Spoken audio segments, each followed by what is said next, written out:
Unsure of your dream? Study abroad destination? Clear your doubts. Videsh Consult. Call 9676502888.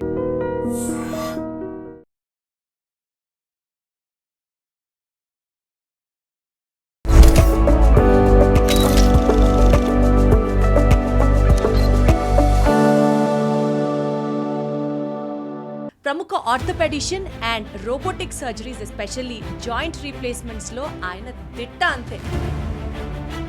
ఎవరైనా patient మా దగ్గరికి ఎందుకు వస్తారు? బాధతో వస్తారు, ఏదో కష్టంతో వస్తారు. అసలు హాస్పిటల్కి వెళ్ళడమే ఎవరికి ఇష్టం ఉండదండి. ఆయన ఒక పేషెంట్ దగ్గర 20 రూపాయలు తీసుకున్నారండి. సార్ ఎందుకు సార్ 20 రూపాయలు తీసుకున్నారు, తీసుకోకపోతే ఏంటవుతుంది అని అడిగారు. ఆయన చెప్పిన సమాధానం, ఎక్కువ వల్నరబుల్గా ఏ జాయింట్స్ ఉంటాయి, ఏ బోన్స్ ఉంటాయి, ఓన్లీ చేతులు పాదాలకే ఇన్ని ఎముకలు ఉన్నాయి అంటే మనం అలాంటి కాంప్లెక్స్ ప్రొసీజర్స్ చాలా ఈజీగా చేయగలం. అసలు what is this bone density sir? Bone should not be too strong. అదే ఒక కామన్ విరవడానికి ట్రై చేయండి, అది విరగదు, వంగుతుంది అంతే. కావాల్సినంత యాక్టివిటీ లేకపోవడం.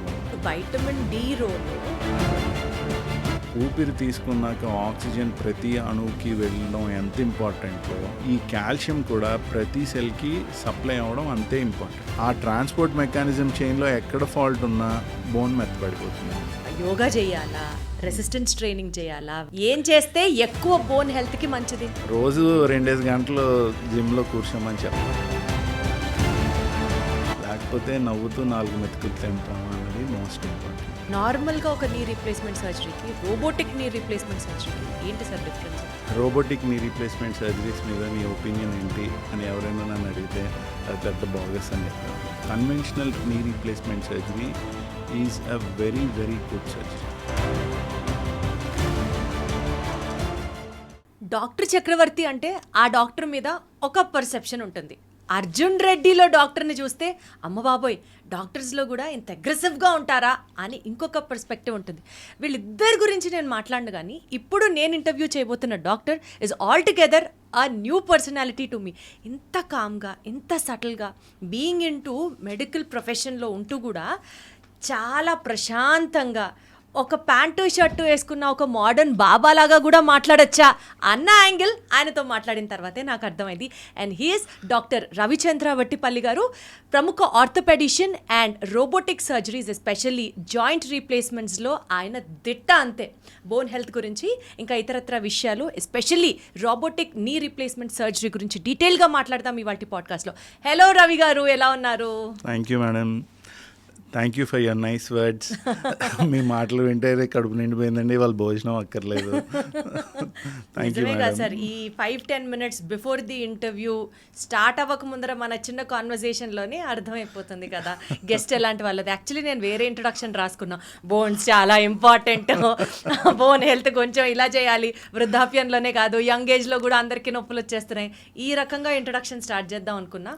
But few minute conversation with you really made me have a total different perspective of how you sound and what you are. Thank you, madam. So this is not something I will claim that is entirely mine. అంటే నేనేదో ఇలాగా శాంతంగా ఉండాలి అలాగా నేర్చుకున్నది కాదు, అలవరుచుకున్నదో ఏదో కాదు. నేను పనిచేసిన వ్యక్తులు అలాంటి వాళ్ళు. నేను, మా ఫాదర్ డాక్టర్ అండి, ఆయన చంద్రశేఖర్ గారు అని వైజాగ్లోని చాలా పెద్ద ఆయన. He's turning 80 this year, but still he's active and practicing. అలాగే నేను నేర్చుకున్న గురువు గారు డాక్టర్ రాజశేఖరన్ గారని. లేకపోతే నేను కొన్నాళ్ళు ఆస్ట్రేలియాలో ట్రైనింగ్కి వెళ్ళానండి. అక్కడ డాక్టర్ లియో డోనన్ అని ఒక ప్రొఫెసర్ ఉంటారు. తర్వాత రోబోటిక్స్ నేర్చుకున్నది ప్రొఫెసర్ మహాజన్ అని ఉంటారు. సో వీళ్ళందరూ, మీరు ఎన్ని పేర్లైనా మీకు చెప్తాను, నేను చూసిన వాళ్ళందరూ they are all very big names. అంటే ప్రపంచంలోనే అందరికీ తెలిసిన పేర్లు ఇవి. సో అంటే అట్లీస్ట్ ఇన్ మెడికల్ సర్కిల్స్ నాలాగా ఆర్థోపెడిక్ సర్జన్స్ అందరూ మనం అలా ఉండాలి అనుకునేవాళ్ళు అనమాట. కేర్ గ్రహం అనే ఒక ఆయన. వీళ్ళందరి దగ్గరికి మనం వెళ్తే మనం నిజంగా మీరు చెప్పినట్టు ఒక బాబాజీ దగ్గరికి వెళ్ళిన ఫీలే వస్తుంది. ఎందుకు అంటే వాళ్ళ దగ్గర ఒక ఫ్లో స్టేట్ అనేది ఉంటుంది. They are all in a constant state of flow and ease. మీరు తిరుపతి వెళ్ళారండి? యా చాలా సార్లు. ఏమనిపిస్తుంది తిరుపతిలో ఉన్నప్పుడు? ఒక తెలియని గూస్ బంప్ మూమెంట్ అంతే. సో అక్కడ మీరు స్వామిని చూస్తున్నంతసేపు మీకు ఇంకేమైనా గుర్తొస్తుందా? అస్సలు నెవర్. కళ్ళెమ్మటి నీళ్ళు వచ్చేస్తాయి. ఎస్. సో ఆ టైంలో మిమ్మల్ని ఎవరినైనా తోసినా, గుచ్చినా, మీ కాలు తొక్కినా అవేమి మీకు తెలియవు. ఆ బయటికి వచ్చాకే ఇవన్నీ తెలుస్తాయి. సో అది ఎందుకు అంటే ఆ చోటు మనం ఉన్నంతసేపు ఒక రకమైన ప్రశాంతతని ఎక్స్పీరియన్స్ చేస్తాం. మీకు బాగా నచ్చిన హాబీ ఏంటి మేడం? పాటలు వినడం ఎక్కువ ఇష్టం సార్. వంట చేయడం చాలా ఇష్టం. Nice, very nice. సో మీరు ఆ వంట చేస్తున్నప్పుడు ఆ వేడి ఒక్క తెలుస్తాయా? అదే మీరు ప్రేమించిన వాళ్ళ కోసం అదే వంట వండుతున్నారు అనుకోండి, అస్సలు కష్టం అనిపించదు. సో అది ఫ్లో స్టేట్ అనమాట. ఈ ఫ్లో స్టేటే మనం ఎక్స్పీరియన్స్ చేస్తాం. కొంతమంది దగ్గరికి వెళ్తే మనకి ఆ కామింగ్ ఫీలింగ్ ఉంటుంది. ఎందుకు మనం ఆ కామింగ్ ఫీలింగ్ని ఎక్స్పీరియన్స్ చేస్తాం?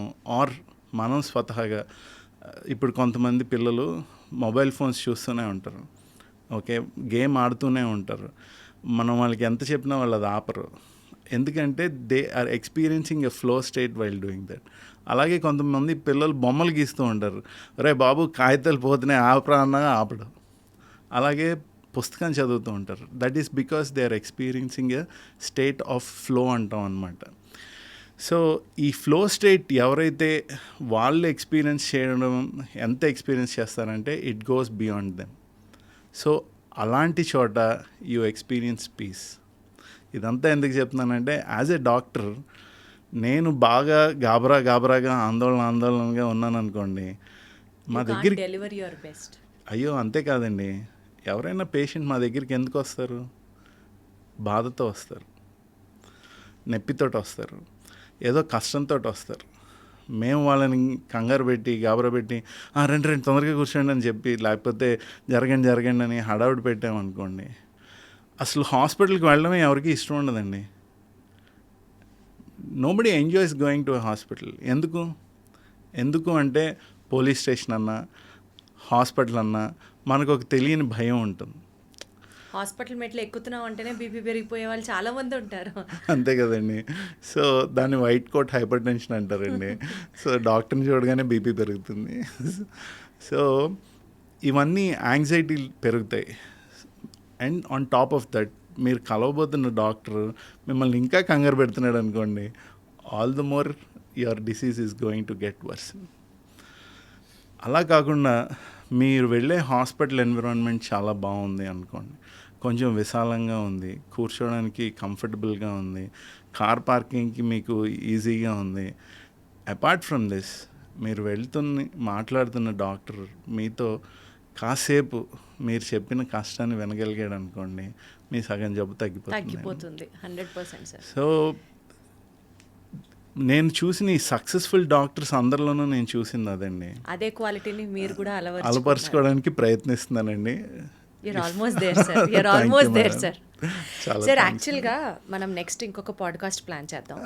ఈ పాడ్కాస్ట్లో నేను మిమ్మల్ని ఒక ఆర్థోపెడిషియన్లా లేకపోతే ఒక రోబోటిక్ సర్జన్లా ఇంట్రడ్యూస్ చేయను, ఒక లైఫ్ కోచ్ అలా ఇంట్రడ్యూస్ చేసి ఒక షో చేద్దాం సార్. ప్రస్తుతం నేను ప్రిపేర్ అయిన ఈ క్వశ్చనర్ అంతా it is about the subject related to medicine, bone health. So madam these are all inter related. Correct. I totally agree. So మనం health as per WHO is not physical wellbeing. It is a state of physical, emotional, financial, psychological, everything హోలిస్టిక్గా. ఇప్పుడు బాగా డబ్బు ఉన్నవాడు ఉన్నాడు, వాడికి డబ్బులు ఉన్నాయి కానీ మనశ్శాంతి లేదనుకోండి, ప్రయోజనమే ఉంది. That is not health. He's not healthy. Okay, మంచి వస్తాది ఉన్నాడు కానీ వాడికి రేపటికి తినడానికి తిండి లేదనుకోండి, that is also not a state of health. అన్నీ సమతుల్యతతో ఉంటే అప్పుడు మనం ఆనందంగా ఉన్నాం. తీసేయండి సార్ ఆర్థోపెడిషియన్స్, రోబోటిక్ సర్జన్తో పాటు ఇంకొకటి యాడ్ చేయండి సార్ మీ ప్రొఫైల్లో అర్జెంటుగా మీరు. Thank you madam, thank you. No I totally understand madam. Correct. నేను మా సార్ దగ్గర చూసామండి. నేను పీజీ చేసింది గంగా హాస్పిటల్ కోయంబత్తూర్లో. ఆర్థోపెడిక్ ప్రాబ్లం ఉన్న వాళ్ళలో 90% మందికైనా గంగా హాస్పిటల్ గురించి తెలుస్తుంది. అది తెలియని వాళ్ళు చాలా తక్కువ మంది ఉంటారు. ప్రొఫెసర్ రాజశేఖరన్ అన్న ఆయన దగ్గర నేను పోస్ట్ గ్రాడ్యుయేషన్ చేశాను. ఆయన he has been recognized as one of the 100 most intelligent people in the past century by Stanford university. ఎవరో కొనుక్కున్న డిగ్రీ కాదు. And he such a respected person. ఆయన అకాడమిక్గా అంత మంచి ఆయన. అండ్ సర్జరీ విషయంలోకి వస్తే ఆయన వల్ల మనం బోల్డ్ అన్ని కొత్త సర్జికల్ టెక్నిక్స్ని నేర్చుకున్నాము, ఇప్పటికీ నేర్చుకుంటున్నాం. ఆయన తెలివితేటలు అంత ఎక్కువ, కానీ మానవత్వంలో కూడా ఆయన చాలా గొప్ప. ఆయన గురించి ఒక చిన్న ఎగ్జాంపుల్ ఇస్తాను. పోస్ట్ గ్రాడ్యుయేషన్ ట్రైనింగ్ అప్పుడు మన ప్రొఫెసర్తో పాటు నించుంటాం కదా. సో ఆయన ఒక పేషెంట్ దగ్గర 20 రూపాయలు తీసుకున్నారండి. నేను సార్ని అడిగాను, సార్ ఎందుకు సార్ 20 రూపాయలు తీసుకున్నారు, తీసుకోకపోతే ఏంటవుతుంది అని అడిగా. ఆయన చెప్పిన సమాధానం, వాడు ఈ హాస్పిటల్ పునాదులు తవ్వాడు, నేను వాడిని ఫ్రీగా చూశాను అనుకో, వాడి ఆత్మ ఇది ఏంటి, వాడి ఈగో హర్ట్ అవుతుంది, వాడి కోసం నేను 20 రూపాయలు తీసుకున్నాను అని చెప్పారు. అంత గొప్ప మనిషి అండి. అంటే ఒకళ్ళని అర్థం చేసుకోవడం అంటే అది ఫ్రీగా చూసి ఉండొచ్చు గొప్ప కోసం. ఆ 20 రూపాయలతో ఏదో బిల్డింగులు కట్టేయాలని కాదు, వాడు తృప్తి పడాలి అని 20 రూపాయలు తీసుకున్నారండి. So that is professor Rajasekharan. Wonderful sir. అంటే అదే చెప్తున్నాను కదా, మీ ఎక్స్పీరియన్సెస్ గురించి, మీరు కలిసిన పర్సన్స్ గురించి ఒక పాడ్కాస్ట్ చేయొచ్చు మనం. No I have worked under some of the best people అండి. Blessed sir. సో నో ఆ ఎక్స్పీరియన్సెస్ అన్ని మేము తెలుసుకోవడంలో కూడా we see a lot of enlightenment. ఓహో, ఇట్లాంటి జీవితం ఉండాలి, ఇలా ఆలోచించాలి, చాలా హెల్ప్ అవుతుంది. But as I always been saying, let us restrict this podcast to the medicine subject, sir. Sir, మన బాడీలో 206 బోన్స్ ఉన్నాయని చిన్నప్పుడు చదువుకున్నాం. అందులో ఏది ఇంపార్టెంట్ కాదు అన్నది ప్రశ్న కాదు. డెఫినెట్లీ అన్నీ పనిచేస్తేనే మనం తిన్నగా కూర్చోగలం, నడవగలం, మన పని మనం చేసుకోగలం. అయితే ఎక్కువ వల్నరబుల్గా ఏ జాయింట్స్ ఉంటాయి, ఏ బోన్స్ ఉంటాయి, ఫ్రాక్చర్కి కానీ, చాలా డెలికేట్గా కానీ. ఎందుకు అడుగుతున్నానంటే సార్ ఈ question, correct me if I'm wrong, 100+ bones మన కాళ్ళు చేతుల్లోనే ఉన్నాయి అని విన్నా. Right are wrong? అంతే కదా మేడం. మన చేతికి చూడండి, ఒక వేలికి 3 ఎముకలు ఉంటాయి, 5 వేళ్ళు అక్కడే సగం అయిపోతాయి. Yeah, so that is the beauty of God. So ఎందుకు ఓన్లీ చేతులు పాదాలకే ఇన్ని ఎముకలు ఉన్నాయి అంటే, ఆ మల్టిపుల్ జాయింట్స్ ఉండడం వల్ల we are able to perform very complex procedures. ఇప్పుడు మీరు ఒక పిన్నీస్ పట్టుకోవాలనుకోండి, ఎంత ప్రెసిషన్ ఉంటే పిన్నీస్ పట్టుకోగలరు, అది ఎంత ఫైన్ మూమెంట్స్ ఉంటే పట్టుకోగలరు. కింద ఏదైనా పడిపోయింది అనుకోండి, వంగడానికి జనరల్గా ఇష్టపడం కదా, పాదంతో తీయగలిగితే తీసేస్తాం, దువ్వెన్ అవ్వచ్చు, పెన్ అవ్వచ్చు. సో మీ పాదం ఎంత సట్పుల్గా ఉంటే అలాగా పాదం కింద ఉన్నదాన్ని పాదం యొక్క వేళ్లతో పట్టుకుని ఎత్తగలరు. So that is possible because of so many bones there. అక్కడ ఎక్కువ ఎముకలు, మల్టిపుల్ జాయింట్స్ ఉండి వాటి ఆర్టికులేషన్స్ అన్నీ బాగుండడం వల్ల మనం అలాంటి కాంప్లెక్స్ ప్రొసీజర్స్ చాలా ఈజీగా చేయగలుగుతున్నాం. ఎస్, మీరు చెప్పినట్టు చేతులు కాళ్ళలోనే మేజర్. ఏ జాయింట్స్ ఎక్కువ వల్నరబుల్గా ఉంటాయి సార్? సో ఏ జాయింట్స్ వల్నరబుల్గా ఉంటాయంటే, జనరల్ పాపులేషన్లో మాట్లాడుకున్నాం అనుకోండి, సో కాకేషియన్స్కి వేరేగా ఉంటుంది, మనకి వేరేగా ఉంటుంది జాయింట్ ఇన్వాల్వ్మెంట్. మనకి అంటే ఇండియన్స్, ఏషియన్స్కి మోకాళ్ళు ఎక్కువ అరుగుతాయండి. ఓకే. ఆర్ రేదర్ మోకాళ్ళే ఎక్కువ అరిగేవి, హిప్ జాయింట్స్ ఎక్కువ ఎఫెక్ట్ అయ్యేవి కాదు. కాకేషియన్స్కి వచ్చేసరికి హిప్ జాయింట్స్ ఎక్కువ ఎఫెక్ట్ అయ్యేవి, ఇప్పటికీ ఎక్కువ ఎఫెక్ట్ అవుతున్నాయి కూడా. ఇది వరకు మనం శుభ్రంగా కింద కూర్చుని మటం వేసుకుని భోంచేసేవాళ్ళం అండి. సో మనం ఏం చేసినా మటం వేసుకునే చేసేవాళ్ళం. సో ఆ మటం వేసుకొని చేయడం వల్ల మన హిప్ జాయింట్స్ చాలా బాగా రీమోడల్ అయ్యేవి చిన్న వయసులోనే. ఇప్పుడు పెద్దవాళ్ళని వదిలేండి, చిన్నపిల్లలు కూడా కింద కూర్చోడానికి ఇష్టపడట్లేదు. సో మనకి ఆఫ్ లేట్ ఈ హిప్ పెథాలజీస్ కూడా పెరుగుతున్నాయి. ఇదివరకు మనకు ఓన్లీ మోకాళ్ళ అరుగుదల అవి చూసేవాళ్ళం, ఇప్పుడిప్పుడు ఈ హిప్ జాయింట్కి సంబంధించిన ఇష్యూస్ కూడా ఎక్కువగా చూస్తున్నాం. మిగిలిన జాయింట్స్ అరగవా అంటే మిగిలిన జాయింట్స్ కూడా అరుగుతాయి, కానీ వాళ్ళకి ప్రీ ఎగ్జిస్టింగ్ ఏదో కండిషన్ ఉంటుంది. అంటే ఇప్పుడు ఏదో షోల్డర్ ఫ్రాక్చర్ అయింది, షోల్డర్ జాయింట్ ఇన్వాల్వ్ అయింది, అప్పుడే షోల్డర్ ఆర్థరైటిస్ వస్తుంది. లేకపోతే ఎల్బో జాయింట్ డ్యామేజ్ అయ్యి, లేదు అనుకోండి ఈ వాతం అంటారు కదా, రుమటాయిడ్ ఆర్థరైటిస్ మనకు బాగా తెలిసింది. ఈ ఇన్ఫ్లమేటరీ ఆర్థరైటిస్ వల్ల జాయింట్స్ ఎఫెక్ట్ అవుతాయి. అంతేగాని జనరల్ పాపులేషన్లో మిగిలిన జాయింట్స్ ఆర్థరైటిస్లో స్పాంటేనియస్గా చూడం. గౌట్ ఉన్న వాళ్ళకి గౌటీ ఆర్థరైటిస్ రావచ్చు, అలాగే తప్ప అదర్వైజ్ హెల్దీ పీపుల్ ఎక్కువగా ఎఫెక్ట్ అయ్యేది మోకాళ్ళు. Got it sir. సార్ జనరల్గా ఇది వరకు అయితే ఆ జాయింట్ రిలేటెడ్ సమస్య గురించి మాట్లాడితే సరిపోయేది. ఇప్పుడు ఎందుకంటే అది కేవలం పెద్దవాళ్ళకి మాత్రమే వచ్చేది, ఆ ఒక్కటి రిలేట్ చేస్తే వాళ్ళకి అర్థమైపోతుంది. ఇప్పుడు మనం క్వశ్చన్లు విడివిడిగా అడగాలన్నమాట. పెద్దవాళ్ళకి, యంగ్స్టర్స్కి కూడా చాలా బోన్ ప్రాబ్లమ్స్, ఈ సమస్యల గురించి మనం ఈరోజు మాట్లాడుతున్నాం కాబట్టి. That is largely because of life style అండి. ఇది వరకు ఆడుకోవడానికి కావాల్సినంత సమయం ఉండేది, అండ్ మనకి దొరికే ఫుడ్లో రకాలు కూడా different quality and different quantity. నా చిన్నప్పుడు మామిడి పండు అంటే ఓన్లీ మే నెల, ఇప్పుడు మీకు సంవత్సరం మొత్తం మామిడి పళ్ళు దొరుకుతున్నాయి. సో ఒక జనరల్ డిక్టమ్ ఉందండి ఈటింగ్ హ్యాబిట్స్లో. నువ్వు ఉండే చోటుకి ఒక 200-300 కిలోమీటర్ల దూరంలో ఏవి పెరుగుతాయో ఏవి పండుతాయో అవే తినమంటారండి. ఓకే. సో దీని ఉద్దేశం ఏంటంటే you are not going to eat stored or canned food. అర్థమైంది కదా మేడం? ఎప్పుడైతే మనం ఏదైనా షెల్ఫ్ లైఫ్ పెంచుకోవాలి అనుకుంటే దాన్ని మనం పాడైపోకుండా ఆపాలి.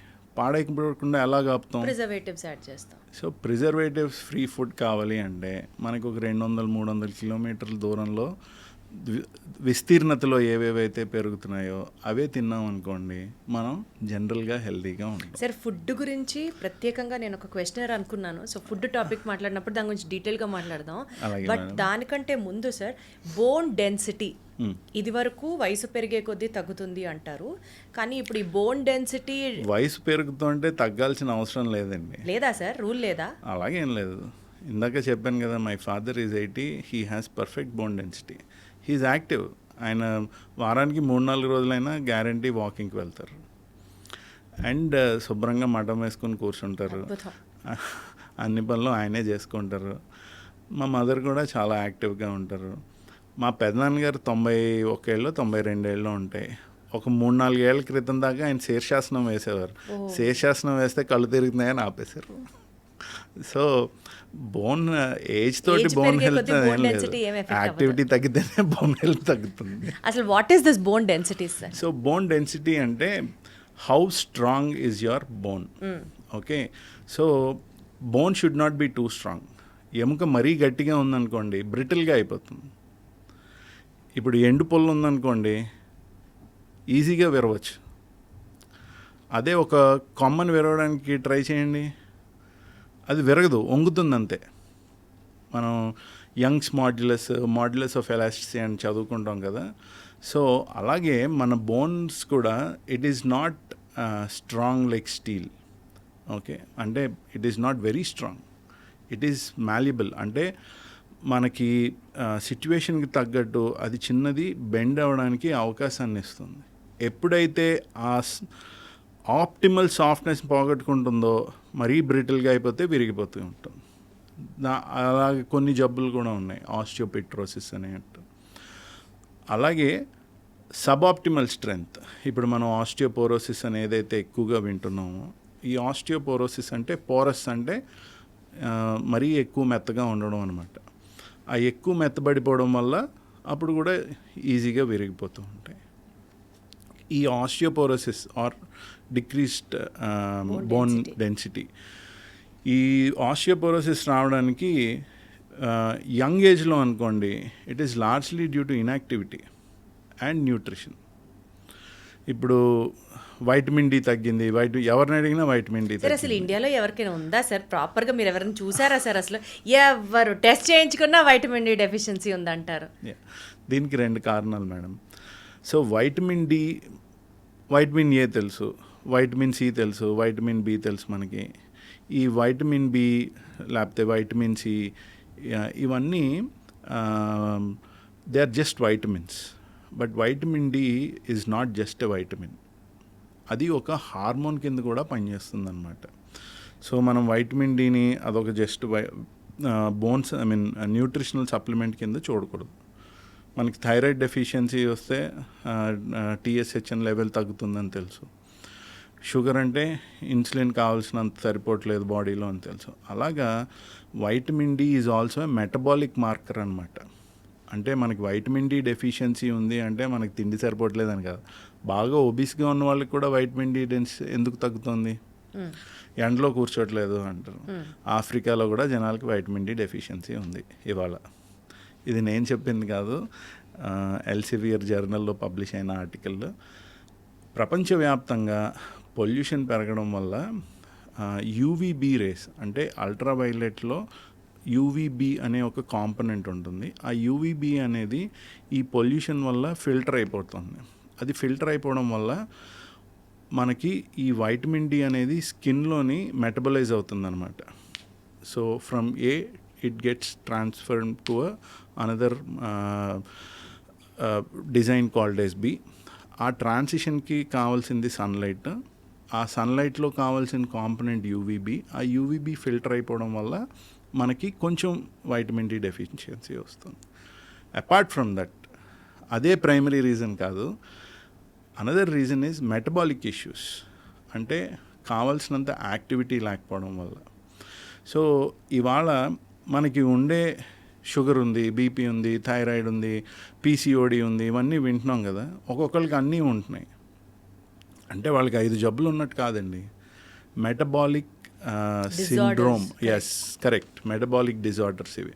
మెటబాలిక్ సిండ్రోమ్ అంటారు అన్నమాట. మెటబాలిక్ సిండ్రోమ్ అనేది ఒక పెద్ద అంబ్రెల్లా, అందులోని ఇవన్నీ వస్తాయి.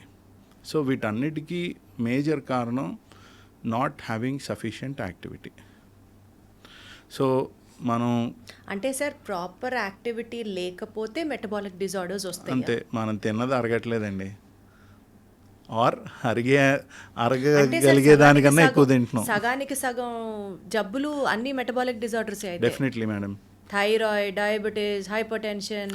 కొంతమందికి స్వతహాగా వాళ్ళ జెనెటిక్ ఇష్యూస్ ఉంటే వచ్చేవాళ్ళు తప్ప మిగిలిన వాళ్ళందరికీ ఈ షుగర్లు, బీపీలు వస్తున్నవి largely because of metabolic syndrome. Sir ఇప్పుడు వైటమిన్ డి రోల్ బోన్ హెల్త్లో ఎంత ఇంపార్టెంట్ సార్? ఎందుకు వైటమిన్ డి డెఫిషియన్సీ ఉంటే బోన్స్ వీక్ ఉంటాయి అంటారు? సో మనం తీసుకునే కాల్షియం తగ్గింది అంటారు. యాక్చువల్లీ కాల్షియం ఎప్పుడు బ్లడ్లో తగ్గదండి. కాల్షియం బ్లడ్లో తగ్గకుండా బాడీ దానికి ప్రొటెక్టివ్ మెకానిజమ్స్ని ఉంచుకుంది. ఓకేనండి. మనకి ఊపిరి తీసుకున్నాక ఆక్సిజన్ ప్రతి అణువుకి వెళ్ళడం ఎంత ఇంపార్టెంట్లో, ఈ కాల్షియం కూడా ప్రతి సెల్కి సప్లై అవ్వడం అంతే ఇంపార్టెంట్. ఓకేనండి. ఈ బ్లడ్లో కాల్షియం లెవెల్స్ తగ్గిన వెంటనే మన బ్రెయిన్కి ఒక సిగ్నల్ వెళ్తుంది. దాని నుంచి ఒక హార్మోన్ రిలీజ్ అవుతుంది. ఆ హార్మోన్ బోన్ మీద పనిచేసి bone is the store house of calcium. ఓకేనండి. సో ఈ కాల్షియం లీచ్ అయిపోతుంది అనమాట. బోన్ నుంచి లీచ్ అయిపోతుంది. లీచ్ అయిపోయి మన సర్క్యులేటింగ్ కాల్షియం లెవెల్స్ నార్మల్గా ఉంచుకునేలాగా చూస్తుంది. For some reason me calcium levels బ్లడ్లో తగ్గితే ఇన్స్టంటేనియస్గా మనకి టెటనీ అనే స్పెల్స్ వస్తాయన్నమాట. అంటే సడన్గా కాళ్ళు, చేతులు, కొంకరలు పోవడం, మూతి లాగేయడం, ఇలాంటివన్నీ జరుగుతాయి అన్నమాట. మజిల్ పనిచేయలేదు. సో ఈ టెటనిక్ ఎపిసోడ్స్, అంటే నా ఉద్దేశం ఇది చెప్పడంలో, కాల్షియం ఎప్పుడు బ్లడ్లో తగ్గదు. చాలామంది బోల్డ్ టెస్టులు చేయించుకుంటున్నారు కదా ఇప్పుడు ఆన్లైన్ అగ్రిగేటింగ్ ల్యాబ్స్ ద్వారా. ఎవరికైనా సర్క్యులేటింగ్ కాల్షియం తగ్గిందేమో అడగండి. 99% ఆఫ్ ద టైమ్స్ జరగదు. అదే వాల్యూ తగ్గితే రిపీట్ చేయించుకోండి. ఎందుకంటే కాల్షియం బోన్లో గట్టిగా ఉంటే, స్టోర్ హౌస్ అయిపోయి ఉంటే, ఆ స్టోర్ హౌస్లో ఉన్న కాల్షియంని మన బాడీ వాడేసుకుంటుంది. అలా వాడేసుకోవడం వల్ల ఆ ఎముక మెత్తబడిపోతుంది. ఈ కాల్షియం మళ్ళీ అందులోకి రీస్టోర్ అవ్వాలి అంటే వైటమిన్ డి వెహికల్ అనమాట. సో వైటమిన్ డి తగ్గింది అనుకోండి, అప్పుడు కాల్షియంని కాల్షియం అబ్జర్బ్ అవుతుంది, కానీ ట్రాన్స్పోర్ట్ మెకానిజం లేదు. ట్రాన్స్పోర్ట్ మెకానిజం అంటే ఫ్రమ్ బోన్ టు బ్లడ్ ఉండదు అంటున్నారు. అంతేనండి. నేను హైదరాబాద్ ఎయిర్పోర్ట్ వచ్చాను కానీ మీ దగ్గరికి రాలేకపోయాను అనమాట, ఎందుకంటే క్యాబ్ దొరకలేదు. సార్ కాల్షియం బోన్స్లో ఒక ఏజ్ వచ్చాక అయిపోయి బోన్స్ అరిగిపోయి బోన్స్ విరిగిపోతాయి అంటారు. అయితే బోన్స్ అరిగిపోవడం వేరు, బోన్స్ విరిగిపోవడం వేరు. బోన్స్ అరుగుదలకి కానీ విరుగుదలకి కానీ కాల్షియం పాత్ర ఏం లేదు. అయ్యో, కాల్షియం ఇంపార్టెంట్, కానీ ఆ కాల్షియంని మనం తినే ప్రతి ఫుడ్లోనూ కాల్షియం ఉంటుంది. కొంచెమే ఉండొచ్చు, ఎక్కువ ఉండొచ్చు. కొన్ని ఫుడ్స్లో ఎక్కువ ఉంటుంది, కొన్ని ఫుడ్స్లో తక్కువ ఉంటుంది. బట్ ఆ ఉన్న కాల్షియం అబ్జర్బ్ అవ్వాలి మన గట్లో నుంచి. దానికి మనకి బోల్డని బ్యాక్టీరియా కావాలి. ఆ అబ్జర్బ్ అయిన కాల్షియం మన సర్క్యులేషన్లో మన లివరు, కిడ్నీ వీటన్నిటిని ప్రాసెస్ అయ్యి ఫైనల్గా మన బోన్స్ దాకా రీచ్ అవ్వాలి. సో ఆ ట్రాన్స్పోర్ట్ మెకానిజం చైన్లో ఎక్కడ ఫాల్ట్ ఉన్నా బోన్ మెత్తబడిపోతుంది అనమాట. బోన్ మెత్తబడిపోయి విరిగిపోతుంది. ఏజ్ రిలేటెడ్గా స్వతహాగా పెద్దవాళ్ళు అవుతున్న కొద్దీ యాక్టివిటీ తగ్గుతాయి, ఫుడ్ తినడం తగ్గించేస్తారు. వాటన్నిటి వల్ల కూడా వాళ్ళకి ఈ మెటబాలిక్ డెఫిషియన్సీస్ వస్తూ ఉంటాయి. ఈ పెద్ద ఏజ్ వస్తున్న వాళ్ళు ఇవన్నీ అవాయిడ్ చేయాలి అంటే after 40 and more after 50 years of age జనాలకి ఏజ్ రిలేటెడ్ సార్కోపీనియా, ఇప్పుడు ఇది చాలా ఎక్కువ వింటున్నాం. అంటే 40-50 ఏళ్ళు దాటుతుంటే మజిల్ వేస్టింగ్ వస్తుంది. ఓకేనండి. అంటే ఉన్న మజిల్ బల్క్ తగ్గిపోతూ వస్తుంది. ఎప్పుడైతే మజిల్ బల్క్ తగ్గిపోతూ వస్తుందో అప్పుడు మనం చాలా డిసీజెస్కి లోన్ అవుతాం. So very important to maintain muscle mass. 40 ఏళ్ళ దాకా పర్వాలేదు, 40 ఏళ్ళ నుంచి మనం ఏదో ఒక రకం ఎక్సర్సైజ్ చేయకపోతే we will start losing muscle. So and your muscle mass is inversely proportional to your insulin levels. Muscle mass ఎక్కువ ఉందనుకోండి, మన బాడీలో ఇన్సులిన్ రిక్వైర్మెంట్ తక్కువ ఉంటుంది. అదే మన మజిల్ మాస్ తగ్గుతుంది అనుకోండి, ఇన్సులిన్ రిక్వైర్మెంట్ పెరుగుతూ ఉంటుంది. ఈ డయాబెటీస్ అంటే ఏంటి? షుగర్ ఉంది అంటారు. ప్రొడ్యూస్ అవ్వట్లేదు. సఫిషియంట్ అమౌంట్ ఆఫ్ ఇన్సులిన్ కన్నా ఎక్కువ ఇన్సులిన్ సెక్యూరిటీ అయినా కూడా we are unable to process the sugar levels. ఎందుకు అంటే ఆ షుగర్ లెవెల్స్ని అబ్జార్బ్ చేసుకునే టిష్యూ లేదు. రైట్. ఇప్పుడు షుగర్కి మాత్ర వేసుకున్నారు, షుగర్ మాత్ర వేసుకున్నాక షుగర్ ఏమైంది? కంట్రోల్లోకి వచ్చేస్తుంది. ఎలా వచ్చింది కంట్రోల్లోకి? మనం ఆ మందుని అందులోంచి ఇంట్రడ్యూస్ చేస్తున్నాం. అంటే కరెక్టే మేడం, మాత్ర వేసుకున్నాం, మాత్ర వేసుకోవడం వల్ల ఇన్సులిన్ రిలీజ్ అయింది. ఇప్పుడు సర్క్యులేటింగ్ షుగర్ ఏమైంది? తగ్గిపోతుంది. ఎలా తగ్గింది? అబ్జర్వ్ చేసుకుంటుంది. ఏం అబ్జర్వ్ చేస్తుంది మేడం? ఇది నేను చాలా కాలం నాకు తెలియలేదు మేడం, అందుకనే అడుగుతున్నా. ఇది అందరం ఆలోచించాల్సిన విషయం. మనం మాత్ర వేసుకున్నాక షుగర్ తగ్గింది. ఎందుకు తగ్గింది? ఆ షుగర్ సర్క్యులేషన్లో నుంచి వేరే చోటికి ఎక్కడికో వెళ్ళిపోయింది. అర్థమైంది కదండి? సో అది ఎక్కడికి వెళ్ళిపోయింది? బయటికి వెళ్ళిపోవట్లే, బాడీలో నుంచి కొవ్వుగానో వేరే ఏదోగానో మారుతుంది. It is clearing it from the blood circulation అంతే. But it is still there somewhere in your body as something else. Sugar gets converted into protein. If there is no necessity for protein, it gets converted into fats, which is not good. So అంటే sugar మాత్రలు వేసుకోకుండా నేను చెప్పట్లేదండి. Sugar మాత్ర వేసుకొని ఇంకా అన్ని మందులు పనిచేసే స్థాయిలే మనం ఏం చేయక్కర్లేదు అనుకోవడం తప్పు. షుగర్ మాత్ర వేసుకోండి, కావలసినంత ఎక్సర్సైజ్ చెయ్యండి. చెయ్యకపోతే మీరు దానివల్ల దాన్ని కొవ్వుగా మారుస్తున్నారు, మీ మజిల్ లాస్ అవుతుంది. అలా కాకుండా మీరు ఎక్సర్సైజ్ చేయడం మొదలెట్టారు అనుకోండి, అప్పుడు మీ బాడీలో ఇన్సులిన్ సెన్సిటివిటీ పెరుగుతుంది. అంటే తక్కువ ఇన్సులిన్ సెక్రీట్ చేసినా your sugar control will become better. దానివల్ల మీరు కరెక్ట్గా ప్రొలాంగ్డ్గా సస్టైన్డ్గా ఎక్సర్సైజ్ చేస్తే ప్రాబబ్లీ మీ షుగర్ మెడికేషన్ యొక్క నెసెసిటీ కూడా తగ్గుతూ వస్తుంది. సరే, యూజువల్లీ డయాబెటిక్స్ పెద్దవాళ్ళకి వస్తుంది అని మాట్లాడుకుంటే యూజువల్గా ఒక 50+లోనో 60+లోనో అనుకుంటే జనరల్గా వస్తే 40 ఏళ్ళు 50 ఏళ్ళ మధ్యలో వచ్చేయాలండి. లేకపోతే 65-70 తర్వాత వచ్చినా మీరు దాని గురించి పెద్దగా కంగారు పడక్కర్లేదు. బట్ వచ్చింది అనుకుందాం సార్. వచ్చింది. ఈ నేపథ్యంలో ఎక్సర్సైజ్ చేయడం ఎంత ఇంపార్టెంటో దానివల్ల ఇన్సులిన్ సెన్సిటివిటీ గురించి కనెక్ట్ చేసి మీరు మాట్లాడుతున్నారు. సహజంగా పెద్దవాళ్ళు అనే మాట, నడిస్తే మోకాళ్ళు నొప్పి, కింద కూర్చుంటే పైకి లేవలేము, ఎక్సర్సైజ్ చేయాలంటే జాయింట్ పెయిన్స్, కానీ ఎక్సర్సైజ్ చేయమంటారు డాక్టర్లు. ఎట్లా, how do they satisfy all these terms? మోకాళ్ళ నొప్పులు ఉంటే మా దగ్గరికి రండి, మోకాళ్ళు మారుస్తాం. నొప్పి లేకుండా నడవండి. అప్పటిదాకా డంబెల్స్ చేయండి, అప్పర్ బాడీ చేయండి. యాక్చువల్లీ ఒక క్వశ్చన్ నేను రాసుకున్నాను తెలుసా సార్, యోగా చేయాలా, రెసిస్టెన్స్ ట్రైనింగ్ చేయాలా, వెయిట్స్ ఎత్తాలా, ఏదో ఒక యాక్టివిటీ చేయమంటారు. ఏం చేస్తే ఎక్కువ బోన్ హెల్త్కి మంచిది? మీకు ఎంత టైం ఉందన్న దాన్ని బట్టి మీకు ఎంత టైం చేయమంటారు యాజ్ అ డాక్టర్గా? అదేనండి. So 150 minutes per week. Per week. రోజు 2 గంటలు జిమ్లో కూర్చోమని చెప్పను, రోజు 30 నిమిషాలు. ఒక 2 చీట్ డేస్ ఉంటాయి, తప్పదు, ఎవరికైనా పని ఉంటుంది. So everyday 30 minutes or at least 50 minutes 3 times a week. అది మన టార్గెట్. ఎందుకు అంటే ఎప్పుడైతే మన హార్ట్ రేట్ 120 to 140 వెళ్తుందో అప్పుడు మన బేసిక్ మెటబాలిక్ రేట్ అనేది డబల్ అవుతుంది. ఆ డబల్ అయిన బేసిక్ మెటబాలిక్ రేట్ 48 hours దాకా సస్టైన్ అవుతుంది. దానివల్ల మన బాడీ క్యాలరీ ఎక్స్పెండిచర్స్ ఇవన్నీ డిటర్మిన్ అవుతాయి. So alternate days 50 minutes to 1 hour మీరు ఎక్సర్సైజ్ చేస్తే that is good for every week. So basal metabolic rate పెరిగితే హార్ట్ రేట్ పెరిగితే కొవ్వు కరుగుతుంది. అచ్చా. అండ్ అఫ్ కోర్స్ మీరు ఇవన్నీ చేయాలి అంటే, హార్ట్ రేట్ పెరిగేంత చేయాలంటే అయితే బాగా ఎక్కువ కార్డియో చేయాలి, లేకపోతే వెయిట్స్ చేయాలి. ఈ వెయిట్స్ చేసినప్పుడు అప్పర్ బాడీ వెయిట్స్ కన్నా లోవర్ బాడీ వెయిట్స్ పెరగడం ఇంపార్టెంట్. ఎందుకంటే మన అప్పర్ బాడీలో కన్నా లోవర్ బాడీలోనే మజిల్ మాస్ ఎక్కువ. ఆలోచించండి, అందరూ జిమ్కి వెళ్ళి బైసెప్స్ చేద్దాం అనుకుంటారు అందంగా కనిపించడానికి బైసెప్స్, చెస్ట్ చేయండి, కానీ హెల్తీగా ఉండడానికి కోర్ బాడీ స్ట్రెంథనింగ్ చేయాలి. Got it sir. సో బేసికల్గా వర్కౌట్స్ అండ్ ఎక్సర్సైజ్ చేయడం వల్ల ఓవరాల్గా ఈ బిఎంఆర్ పెరగడం ఇవన్నీ పక్కన పెడితే మీరు ఇందాక చెప్పినట్లుగా మజిల్ మాస్ పెరుగుతుంది, సో దట్ బోన్స్ కూడా స్ట్రాంగ్ ఉంటాయి. బోన్స్ స్ట్రాంగ్ అవ్వాలి అంటే మనం దానికి ఛాలెంజ్ ఇవ్వాలి. సో బాడీకి ఎంతసేపు ఎనర్జీ కన్జంప్షన్, ఎఫిషియన్సీ గురించే బ్రెయిన్ ఆలోచిస్తూ ఉంటుంది.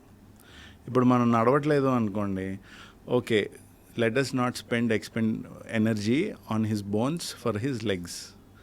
అందుకని లెగ్స్కి కావలసినంత న్యూట్రిషన్ తగ్గిస్తుంది, వాడట్లేదు కాబట్టి. తగ్గించడం వల్ల మెత్తబడతాయి, వాడకపోతే మెత్తబడతాయి. అంతే. వాడితే ఎక్కువ ఛాలెంజ్ ఇస్తున్నాం కాబట్టి మజిల్ మాస్ పెంచుతుంది, బోన్ మాస్ పెంచుతుంది. కనెక్షన్ ఇంత ఉందన్నమాట సార్. ఏదో హెల్త్కి మంచిది ఎక్సర్సైజ్ చేయండి అంటారు కాదు, కానీ దాని వెనకాల సైన్స్ ఎంత ఉందన్నమాట. Sir, coming back to our calcium topic, మనం ఇక్కడి నుంచి అటు వెళ్ళాం. మెనోపాజ్ వచ్చిన లేడీస్లో ఎస్పెషల్లీ కాల్షియము ఉండదు, తగ్గిపోతుంది వాళ్ళ బాడీ. సో ఫస్ట్ కాల్షియం తగ్గిపోదని తెలిసింది కదండి సర్క్యులేషన్లో. ఎస్. సో ఈస్ట్రోజన్ తగ్గుతుందండి మెనోపాజ్ తర్వాత. Estrogen protects women big time. So ఆ ఈస్ట్రోజన్ తగ్గిపోవడం వల్ల వాళ్ళకి ఈ బోన్ కాల్షియం మెటబాలిజం అన్నీ ఆల్టర్ అవుతాయి. ఎందుకంటే ఈస్ట్రోజన్ రిసెప్టర్ మీడియేటెడ్ యాక్టివిటీస్ అన్నీ షట్ డౌన్ అయిపోతాయి. దానివల్ల they are more prone for osteoporosis. అంతేగాని ఆడవాళ్ళందరూ ఆస్టియోపోరోటిక్ అయిపోతారని కాదు. ఎవరైతే ఏజ్ తోటి యాక్టివిటీ తగ్గిపోతూ వస్తుందో వాళ్ళు ఆస్టియోపోరోటిక్గా అవుతారు. 40-50 ఏళ్ళు వచ్చేదాకా అందరూ చాలా జాగ్రత్తగా నాజుగ్గా ఉండాలని అన్నీ చేస్తారండి. తర్వాత ఇంకేముందిలే పర్లేదు అనుకుంటారు. దానివల్ల యాక్టివిటీస్ తగ్గిపోతాయి. యాక్టివిటీ తగ్గిపోవడం వల్ల మజిల్ మాస్ తగ్గుతుంది, బోన్ మాస్ తగ్గుతుంది. హేమమాలిని గారు ఉన్నారండి, ఆవిడ ఏమైనా చూస్తే అంత వయసు ఆవిడలాగా ఉన్నారా? Because she is active. Active life style is the solution for many problems. అంతేనండి సార్. కానీ కాల్షియం సప్లిమెంట్ 30 దాటిన తర్వాత ప్రతి ఒక్కళ్ళు వేసుకోవాలి అన్నది ఒక కొత్త డిక్టిమ్ అయిపోయింది. లేదండి. సో మనం తిండి సరిగ్గా తినకపోతే అప్పుడు ఈ సప్లిమెంట్స్ అన్నీ ఎక్కువ తీసుకుంటూ ఉండాల్సి వస్తుంది. అండ్ ఆఫ్ లేట్ ఈ జిఎం ఫుడ్స్ అని వింటున్నాం, జెనెటికలీ మోడిఫైడ్ ఫుడ్స్. ఈ జెనెటికలీ మోడిఫైడ్ ఫుడ్స్ తీసుకుంటే మళ్ళీ వాటిలో కూడా న్యూట్రిషనల్ డెఫిషియన్సీస్ ఎక్కువ ఉంటాయని కొత్తగా చాలా పేపర్స్ వస్తున్నాయి. So if you are somebody predominantly taking GM foods, genetically modified foods, fortunately మన దేశంలో యాజ్ ఆఫ్ నౌ తక్కువ, కానీ మనకి తెలియకుండానే చాలా చోట్ల జిఎం కల్టివేషన్స్ జరుగుతాయి. తెలిసి కూడా వచ్చేసింది కదా సార్, హైబ్రిడ్ టొమాటోస్ చాలా మంది వాడతారు, జెనెటికలీ మోడిఫైడ్ మీట్. సో అలాంటివన్నీ కన్జ్యూమ్ చేస్తున్నప్పుడు ఆబ్వియస్లీ సప్లిమెంట్స్ మీద డిపెండ్ అవ్వాల్సి వస్తుంది. అంతే. సరే, కాల్షియము, వైటమిన్ డి వీటి గురించి బోలెడంత నాలెడ్జ్ జనాలకి ఈ పాటికి కొంత వచ్చే ఉంటుంది. కానీ ఇప్పుడు కొత్తగా వింటున్నాము బోన్ హెల్త్ కోసం వైటమిన్ K2 అంట, తర్వాత ఒమేగా 3s, Yeah. దాని తర్వాత మెగ్నీషియం గురించి కూడా చాలా ఎక్కువ వింటున్నాం. మెగ్నీషియం ఫర్ నిద్ర పట్టడానికి, magnesium for bone health, magnesium for memory enhancement. వీటి పాత్ర కూడా ఉందా సార్ నిజంగా బోన్స్ హెల్తీ ఉండాలంటే? అన్నీ ఉండాలి madam. Only calcium doesn't build bone. So micronutrients అని రెండు ఉంటాయి. సో మనకి కొన్ని న్యూట్రియంట్స్ ఎక్కువ శాతంలో కావాలి, అవి మైక్రోన్యూట్రియంట్స్ అంటాం. కాల్షియం, పొటాషియం, సోడియం, ఇలా మైక్రోన్యూట్రియంట్స్ అని ఉంటాయి. సెలీనియం, క్రోమియం అన్నీ ఉండాలి. సో ఈ క్రోమియం ఎక్కువ ఉందనుకోండి, సెలీనియం అవి బాగా ఎక్కువైపోతే టాక్సిటీ అంటాం, తగ్గిపోతే డెఫిషియన్సీ అంటాం. ఇలా కొత్తగా బోల్డ్ వస్తూ ఉంటాయి. అంటే కాదు సార్, తోటకూర పప్పు, బెండకాయ కూర ఈరోజు నేను లంచ్కి అది తిన్నాను అనే రోజుల నుంచి మధ్యాహ్నం మెగ్నీషియం వేసుకున్నా, రాత్రి సెలీనియం వేసుకున్నా అనే రోజు దాకా వెళ్తామేంటి మనం? లేకపోతే మనిషి సర్వే అవ్వడం కష్టం కదా ఇంత సప్లిమెంట్స్ మీద బతకాలి అని అంటే. తోటకూర పప్పును బెండకాయ వేపుడు తింటే ఏ కష్టమో రాదు. మీరు చెప్పారు కదా సార్, జెనెటికలీ మోడిఫైడ్ ఫుడ్స్ మీద డిపెండ్ అయిపోతున్నాము. శుభ్రంగా మీ ఇంట్లో పెంచుకోండి. ఎవరొద్దన్నారు? కొత్తిమీర పెంచుకోండి. కొత్తిమీర పెరగదా? మా పిల్లలకి స్కూల్లో ప్రాజెక్ట్ కింద ఇస్తున్నారండి ఇప్పుడు కొత్తిమీర పెంచుకోమని. ఇదివరకు ఇంట్లో అందరికీ ఒక పెరడు ఉండేది. పెరడులో ఇంటికి కావాల్సినవన్నీ వచ్చేవి. అందుకని మందులు వేసారా, ఇది చేసారా, అది చేసారా అన్న భయం ఉండేది కాదు. అందరికీ ఇంట్లో మామిడి చెట్టు ఉండేదండి, అందరికీ ఒక కొబ్బరి చెట్టు ఉండేది. అవన్నీ మనం ఇలా కూర్చొని మాట్లాడుకోవడానికే అయిపోతున్నాయి, కానీ వాస్తవంగా అది ఎంత ప్రాక్టికల్లో కూడా ఆలోచించండి సార్. మేడం, ఇప్పుడు అందరూ అపార్ట్మెంట్స్లో ఉన్న అపార్ట్మెంట్స్ మీద టెర్రస్ ఉంది. టెర్రస్ మీద కావాల్సిన మొక్కలు పెంచుకోవచ్చు. అవగాహన అయితే వస్తుంది సార్ జనాలకి ఖచ్చితంగా. మా కొలీగ్ ఒక ఆయన ఉన్నారండి, ప్లాస్టిక్ సర్జన్ సిద్ధార్థ్ అని. ఆయన ఇంట్లో సమస్త కూరలు పెంచుతారండి. ఆయన ఉగాదికి అందరికీ టమాటో పప్పు చేసి తీసుకొచ్చారు. ఆ టమాటోలన్నీ ఆయన వాళ్ళ ఇంటి మేడ మీద పండించినవండి. So it is only a matter of interest. మీరు రోజు వెళ్ళి దానికి ఏం చేయగలరు? వారానికి ఒక రోజు చూస్తే చాలు, రోజు నీళ్లు పడితే చాలు. కానీ సార్, అంటే ఒకవేళ సప్లిమెంట్స్ మీద డిపెండ్ అయ్యే వాళ్ళు ఉంటే, డిపెండ్ అని కాదు, అందరూ వాడుతున్నారు supplements. It is a fashion fad. అందులో మీరు కొనుక్కుంటున్నవి ఏదో ఆన్లైన్ దాంట్లో కొనుక్కుంటారు. ఆ కంపెనీ నిజంగా రిలయబుల్ కాదో కూడా మనకి అంటే అసలు అవసరం లేదంటారా sir? Calcium, omega fatty acids, fish liver oil శుభ్రంగా అన్ని రకాలు తింటే. నేను వెజిటేరియన్ అండి. శుభ్రంగా పప్పు, అన్నం, అందులో నెయ్యి వేసుకుని తింటే, అందులో 4 కూరలు తిని, పులుసు ముక్కలు తిని, పెరుగు అన్నం తిన్నాం అనుకోండి, మీకు ఏమేం కావాలి చెప్పండి? ఒమేగా నెయ్యిలో వస్తుంది, కార్బోహైడ్రేట్ రైస్లో వస్తుంది, ప్రోటీన్ కెసిన్ చక్కగా గడ్డ పెరుగు వేసుకుంటే కెసిన్ వస్తుంది, ప్రోటీన్ వచ్చింది, పప్పులో ప్రోటీన్ ఉంది, పులుసులో ముక్కలు ఉన్నాయి, ఇంకేం కావాలి చెప్పండి? సో అసలు సప్లిమెంట్స్ వాడాల్సిన అవసరమే లేదంటారు. అట్లీస్ట్ నా వయసులో అవసరం లేదండి. ఏజ్తో కొంచెం అబ్జార్ప్షన్ తగ్గుతుంది. 30+ నుంచి చెప్పే ఈ అడ్వర్టైజింగ్ ఫ్యాక్ట్ ఆఫ్ కాల్షియం, విమెన్కి ఎస్పెషల్లీ కాల్షియం ప్రతిరోజు సప్లిమెంట్ అవసరం. సో యంగ్ ఉమెన్లో కాల్షియం ఎప్పుడు అవసరం అంటే ప్రెగ్నెన్సీ టైంలో కంపల్సరీ కావాలండి. మీ బేబీ పెరుగుతుంది, మీ బేబీ కాల్షియం ఎక్కడి నుంచి వస్తుంది? తల్లి నుంచే రావాలి. మళ్ళీ తల్లి నుంచి రావాలంటే తల్లి బోన్ లీచ్ అయిపోతుంది, ఇందాక చెప్పా కదా. మరి ఆ లీచ్ అయిపోయిన బోన్ మళ్ళీ మనం రిప్లెనిష్ చేయాలంటే సప్లిమెంట్స్ ఇవ్వాలి. సో డెఫినెట్గా ఆడవాళ్ళకి ప్రెగ్నెన్సీ టైంలో అండ్ వాళ్ళు as long as they are nursing the baby and 2 more months extra calcium supplements తీసుకోవాలి. ఓకే, ప్రెగ్నెన్సీ అని ఒక స్పెషల్ టర్మ్ని పక్కన పెడితే sir, otherwise 30 to 40 age group వాళ్ళకి సప్లిమెంట్స్ అవసరం లేదు అన్నది మీ పాయింట్.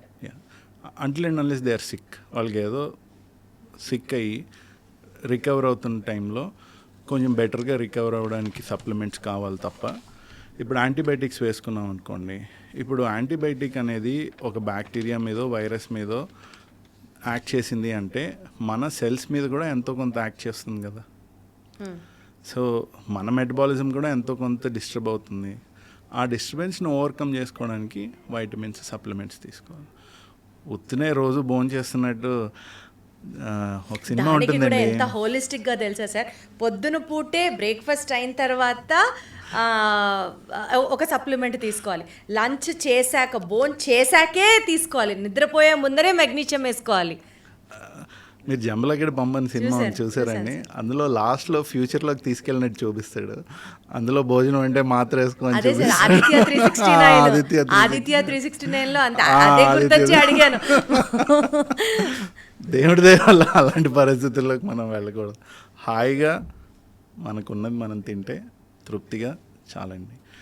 సో ఫస్ట్లో నేను చెప్పినట్టు తృప్తి చాలా ఇంపార్టెంట్ అండి. మనం 100 రకాలున్న థాలీ తిన్నామా, ఏడుస్తూ అది తింటామా, లేకపోతే నవ్వుతూ 4 మెతుకులు తింటామా అన్నది మోస్ట్ ఇంపార్టెంట్. అది అసలు ఇంకా ultimate statement sir. That's where everything matters sir. సరే, కాల్షియం గురించి, న్యూట్రియన్స్ గురించి, మైక్రో న్యూట్రియన్స్ గురించి మాట్లాడుకున్నాం కదా. కమింగ్ బ్యాక్, ఒక silent disease which is been very rapidly progressive is osteoarthritis. 5గురిలో ఒకళ్ళు మగవాళ్ళు అయితే, 3గురిలో ఒకళ్ళు ఆడవాళ్ళకైతే ఈ ఆస్టియోఆర్థరైటిస్ బారిన పడుతున్నారు. What is this osteoarthritis and especially ఎంత ప్రెవలెంట్గా ఉంది, నడుస్తుంది? సో స్టాటిస్టిక్స్ నాకన్నా మీరే బాగా చెప్పారు. బట్ ఆస్టియో అంటే బోన్, ఆర్థ్రోస్ అంటే జాయింట్, ఐటిస్ అంటే వాతం. సో బోన్ అండ్ జాయింట్కి వచ్చే వాతాన్ని ఆస్టియో ఆర్థరైటిస్ అంటాం. ఈ ఆస్టియో ఆర్థరైటిస్ అన్నది ఈ కాలంలో స్పెషల్గా పెరిగింది ఏమీ కాదండి. లాంగివిటీ పెరిగింది, పెద్దవాళ్ళు ఎక్కువ మంది అవుతున్నారు, అండ్ మోర్ ఇంపార్టెంట్లీ వాళ్ళు యాక్టివ్గా ఉంటున్నారు. దానివల్ల మనకి ఆస్టియో ఆర్థరైటిస్ అనే ప్రాబ్లం ఎక్కువైంది అని అనుకుంటున్నాం. ఇది ఎప్పుడూ ఉన్నదే. బట్ ఇప్పుడు ఏంటంటే ఈ మోకాళ్ళ నొప్పులు అవి పెరగడం వల్ల ఆ ఏజ్ వాళ్ళు యాక్టివ్గా ఉండాల్సిన అవసరం ఉంది. ఇందాక చెప్పాను, మా మదర్ 67, ఆవిడ రోజు ఇంట్లో వంట అంతా ఆవిడే చేస్తారు, షాపింగ్కి ఆవిడే వెళ్తారు, మా నాన్నగారు రోజు సర్జరీలు చేస్తారు. బట్ తప్పదు, అంటే వాళ్ళకి అలా చేయాల్సిన నెసిటీ కాదు, అలా చేయకపోతే వాళ్ళకి రోజు టైం పాస్ అవ్వదు, తోచదు. అలాగే బోల్డంతమంది పెద్దవాళ్ళు వాళ్ళు రోజు నడవకపోతే, వాళ్ళు బయటికి వెళ్ళకపోతే, వాళ్ళందరూ చాలా యాక్టివ్ లైఫ్స్ లీడ్ చేసిన వాళ్ళు.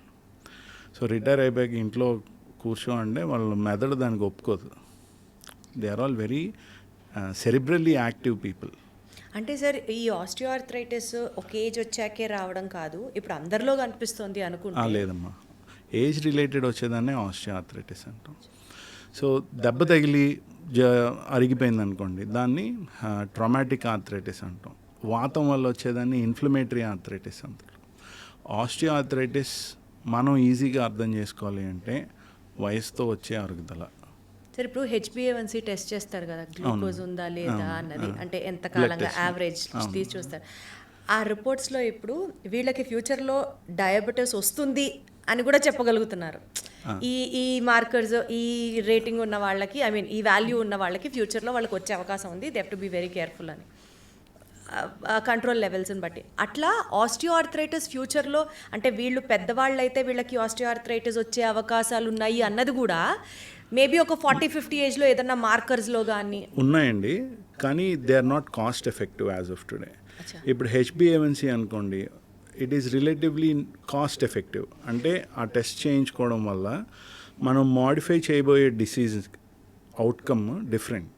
అంటే ఈ ఆస్టియోఆర్థరైటిస్కి సర్క్యులేటరీ మార్కర్స్ ఉన్నాయి, but they are all only for research purpose. ఎందుకంటే ఆ టెస్ట్ మనం చేశాక అరుగుదల వల్ల సర్జరీ దాకా వెళ్ళిపోతారా అని చెప్పడం కష్టం. ఇప్పుడు నా ఓపీడీకి రోజుకి ఒక 30-40 మంది వస్తారు. అందులో 30-40% మంది మోకాళ్ళ నొప్పులతోటే వస్తారు. వచ్చిన ప్రతి వాళ్ళకి ఆపరేషన్ అవసరం ఉండదు. కాలు నొప్పి ఈజ్ నాట్ ఈక్వేటెడ్ టు నీ రీప్లేస్మెంట్ సర్జరీ. సో ఆ సర్క్యులేటరీ మార్కర్స్ వల్ల వీళ్ళందరికీ సర్జరీ అవసరం అవుతుంది అని మనం చెప్పగలిగే టెస్ట్ వస్తే అప్పుడు వాళ్ళకి మనం ట్రీట్మెంట్ అడ్వైస్ చేయొచ్చు. అలాంటి కాస్ట్ ఎఫెక్టివ్ బ్లడ్ టెస్ట్ ఇంకా మార్కెట్లోకి అవైలబుల్గా లేదు యాజ్ ఆఫ్ నో. సార్ కొన్నిసార్లు డాక్టర్స్ మధ్యలోనే ఒక పాయింట్ ఆఫ్ కాన్ఫ్లిక్ట్ ఉంటుంది. లైక్ ఫర్ ఎగ్జాంపుల్ మా నాన్నగారు డాక్టర్, సో బోన్స్ అరుగుతాయి. ఈ conversation when we have with him, పక్కన ఉన్న కార్టిలేజ్ అంటే గుజ్జు పట్టడానికి మందులు వచ్చాయి అని కొంతమంది చెప్తారు. ఆ గుజ్జు జన్మలో పట్టదు, అలాంటి మందులు లేవు అని అడ్డంగా వాదిస్తారు ఆయన చాలాసార్లు. మీ నాన్నగారే కరెక్ట్. అదే చెప్పబోతున్నాను. కొన్నిసార్లు ద సో కాల్డ్ ప్రముఖ వెల్ ఫేమస్ డాక్టర్స్ కూడా బీయింగ్ ఆర్థోపెడిషియన్స్ అయినప్పటికీ కూడా ఈ మందులు వాడితే లేకపోతే ఈ అమైనో యాసిడ్స్ యూజ్ చేస్తే టాబ్లెట్స్ రూపంలో గుజ్జు మళ్ళీ పడుతుంది. రాదు. ఏంటి సార్ ఎవరిది నమ్మమంటారు? ఒక మాట చెప్పండి సార్. మీ నాన్నగారినే నమ్మండి, ఎందుకు ఇంకొకరు నమ్ముతున్నారు? నమ్మట్లేదు, నిజం తెలుసుకోవాలని ఒక ఆతృత అంతే. మీ నాన్నగారే నిజం. So there is no medicine today. ఇవాళకి ఇంకా మనకి ఆ గుజ్జు పెంపొందించే మాత్ర ఇంజెక్షన్ ఇంకా తయారవ్వలేదు. రీజనరేటివ్ థెరపీసు, పిఆర్పీలు. నేను సింగపూర్లోని 6 months ఒక ఫెలోషిప్ చేశానండి. అది రీజనరేటివ్ కార్టిలేజ్ రీజనరేషన్ మీద ఫెలోషిప్. కొన్ని ఆర్టికల్స్ కూడా పబ్లిష్ అయ్యాయి, మీరు చూడొచ్చు, నా పేరు ఉంటుంది. సెల్ అనే దాంట్లో మేము ఒక పేపర్ కూడా పబ్లిష్ చేసాం. సో మీరు నన్ను నమ్మండి, ఇంజెక్షన్ ఇచ్చి కార్టిలేజ్ నార్మల్గా అయిపోతుంది అని ఎక్స్పెక్ట్ చేయకండి. దానికి చాలా లిమిటెడ్ ఇండికేషన్స్ ఇవాళ ఉన్న రీసెర్చ్ అండ్ సైంటిఫిక్ అడ్వాన్స్మెంట్స్లో. Very young athletes who have less than 2 mm lesions, who also have stability issues, వాళ్ళకి స్టెమ్ సెల్స్ ఇస్తే అక్కడ కార్టిలేజ్ వస్తుంది. కానీ వచ్చేది నార్మల్ హైలైన్ కార్టిలేజ్ కాదు, ఫైబ్రస్ కార్టిలేజే ఎక్కువ వస్తుంది.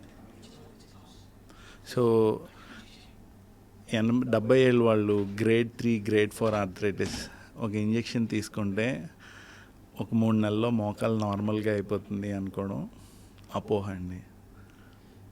ఇది నేను చెప్పినందుకు కొంతమంది బాధపడవచ్చు, కొంతమంది కోపం తెచ్చుకోవచ్చు.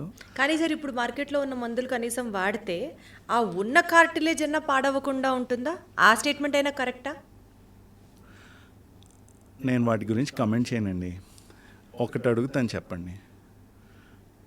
గ్రేడ్ 3, 4 ఆర్థరైటిస్లో వాళ్ళకి ఎలా ఉంటుందో చెప్తాను. మీరు చిన్నప్పుడు ఆడుకోవడానికి ఎప్పుడైనా హవాయి చెప్పులు వేసుకుని వెళ్ళారా? ఇంటికి వస్తుంటే చెప్పు తగ్గిపోయిందా ఎప్పుడైనా?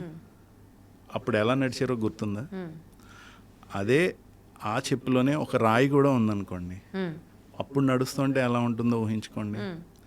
ఈ గ్రేడ్ 4 ఆర్థరైటిస్ వాళ్ళకి అలా ఉంటుందండి.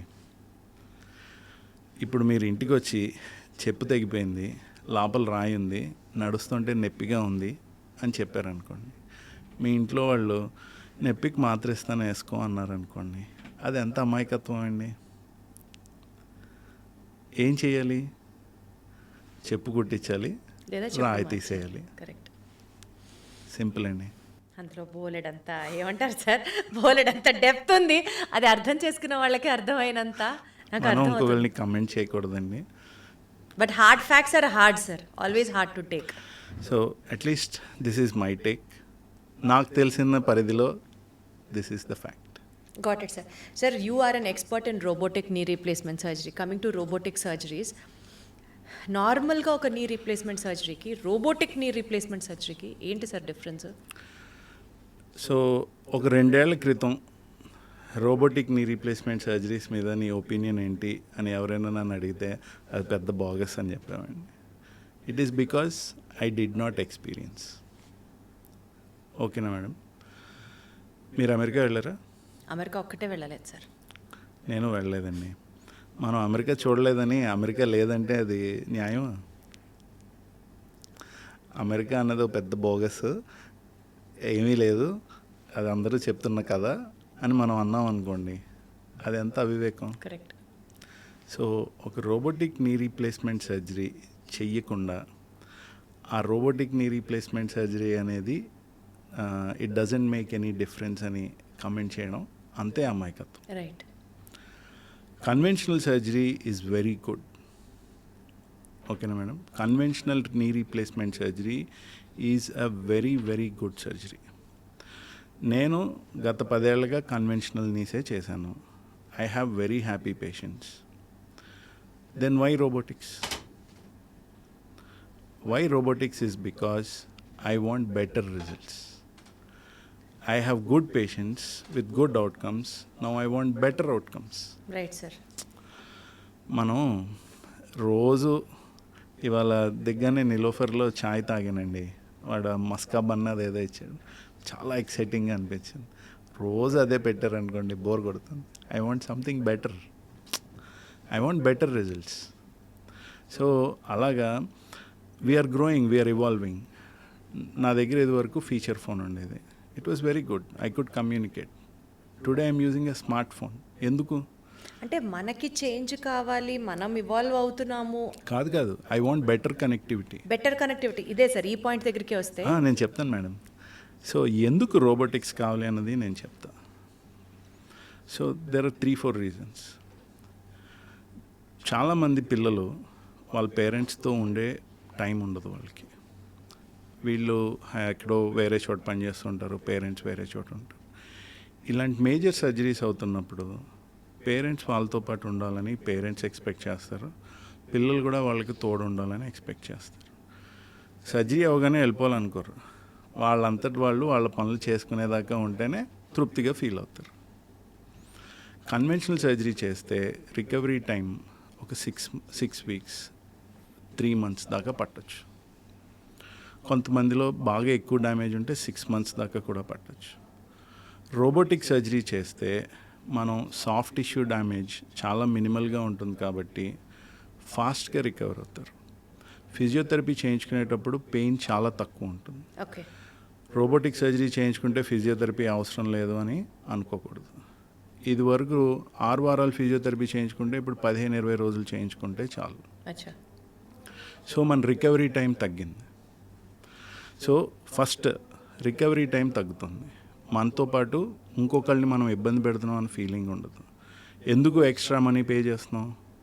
షార్ట్ టర్మ్లో lesser pain, faster recovery. Long term ఇది మనకి ఇంకా తెలీదు. ఓకే, but theoretically implant survival is going to increase.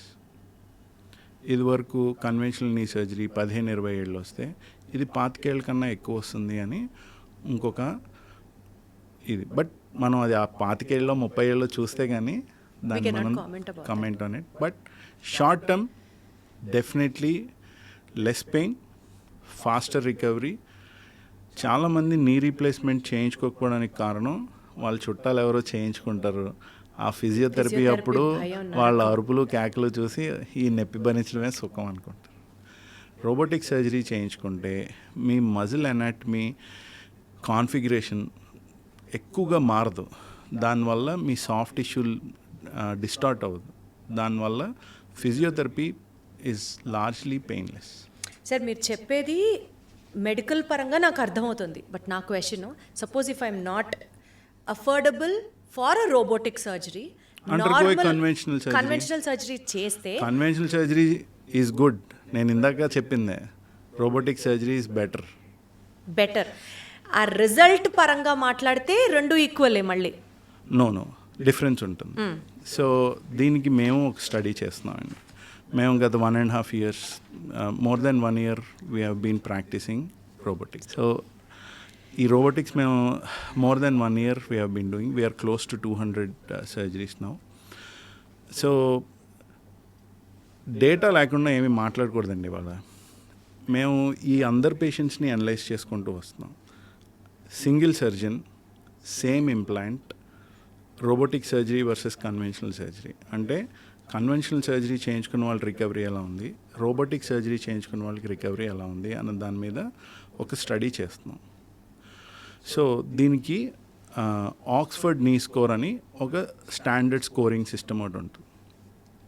ఎప్పుడు కూర్చోగలిగావు, కూర్చుంటే నొప్పి ఎంతుంది, కార్ ఎక్కగలిగావా, కింద కూర్చోగలిగావా, స్పోర్ట్స్ ఆడగా, ఇలా డిఫరెంట్ క్వశ్చన్స్ ఉంటాయి. దాన్ని బట్టి ఒక స్కోర్ ఇస్తారనమాట. సో కన్వెన్షనల్ సర్జరీ వాళ్ళకి ఎండ్ ఆఫ్ 1 year స్కోర్ 28 వస్తే, అర్థమైంది కదండి, రెగ్యులర్ నీ రీప్లేస్మెంట్ సర్జరీ చేయించుకున్న వాళ్ళకి అవుట్ ఆఫ్ 40 28 స్కోర్ వస్తే, రోబోటిక్ సర్జరీ చేయించుకున్న వాళ్ళకి by the end of 3 months 32 score వస్తుంది. సో ఎఫికసీ కూడా robotic surgery is more better. ఇప్పుడు నాకు ఢిల్లీ వెళ్ళాలండి, నాకు 5 రోజులు టైం ఉంది, ఖాళీగా ఉన్నాను, ట్రైన్ మీద వెళ్తాను, జర్నీ ఎంజాయ్ చేస్తాను. నాకు టైం లేదు, ఫ్లైట్ మీద వెళ్తాను. ఫ్లైట్ మీద వెళ్ళాలంటే ఎక్కువ ఖర్చు అవుతుంది. Recovery time versus money. ఓకేనండి. You want faster recovery, you want lesser pain, go for robotics. Got it sir, I totally get you know sir. ఇదే చెయ్యాలి అనేం లేదు. Perfect sir, understood sir. Conclude చేసే ముందు, అంటే ఇంకా చాలాసేపు మాట్లాడచ్చు మీతో, బట్ స్టిల్ నాకు అర్థమైంది ఏంటంటే, పేషెంట్స్ సార్ డాక్టర్స్ దగ్గరికి లిటరలీ దేవుడు అని భావించే వస్తారు.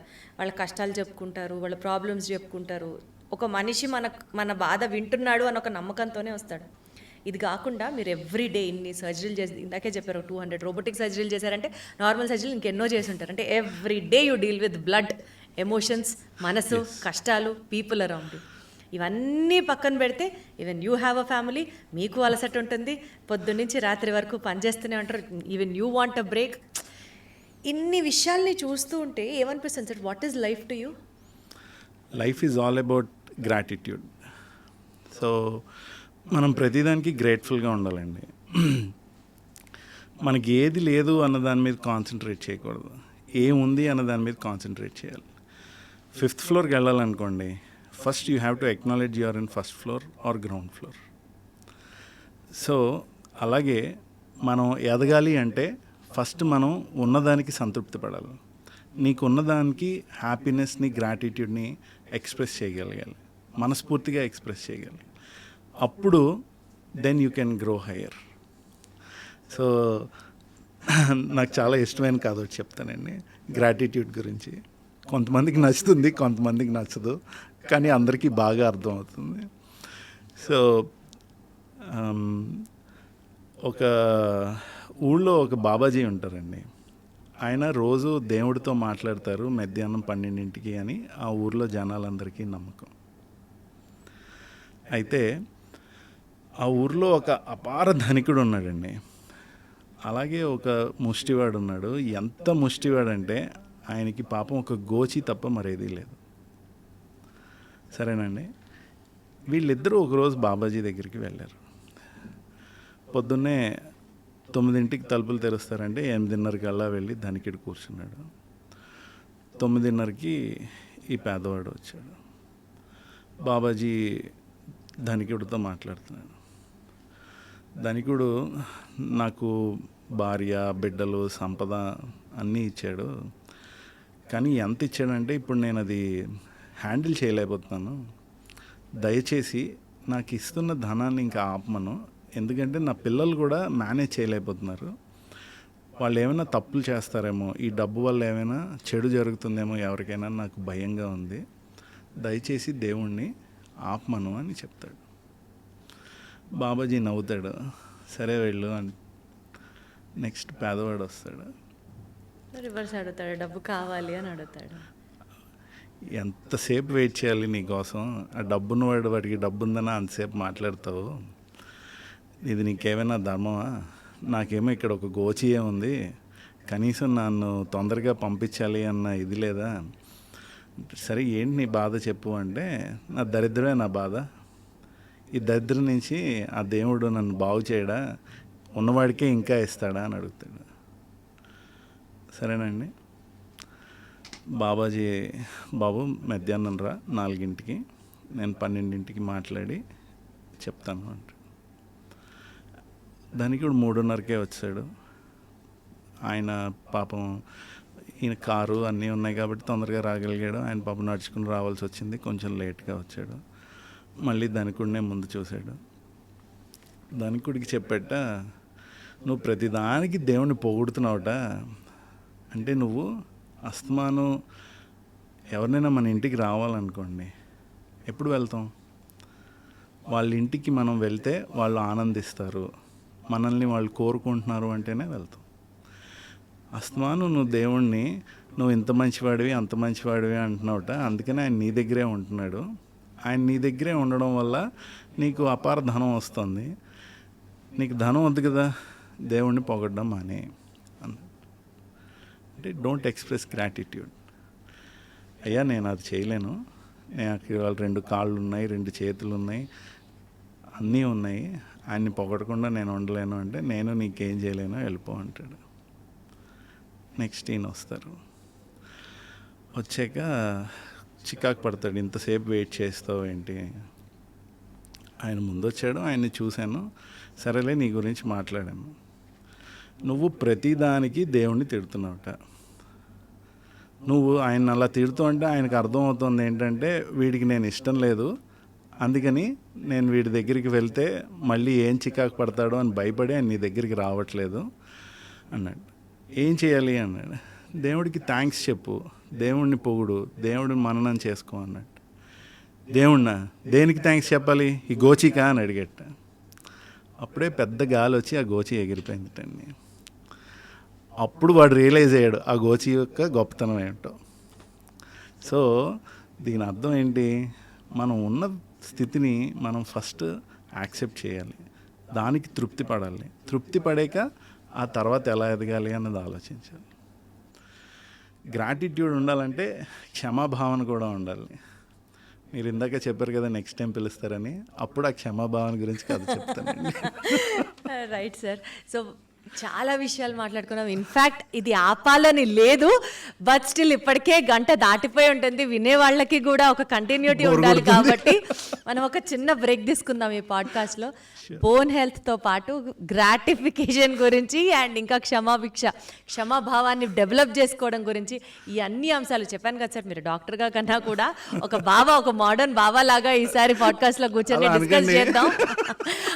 Doctor who speaks spirituality and practices medicine. ఒక 2-in-1 పర్సనాలిటీగా సార్ డెఫినెట్లీ కంటిన్యూ చేద్దాం sir. It was pleasure talking to you. Thank you. My pleasure.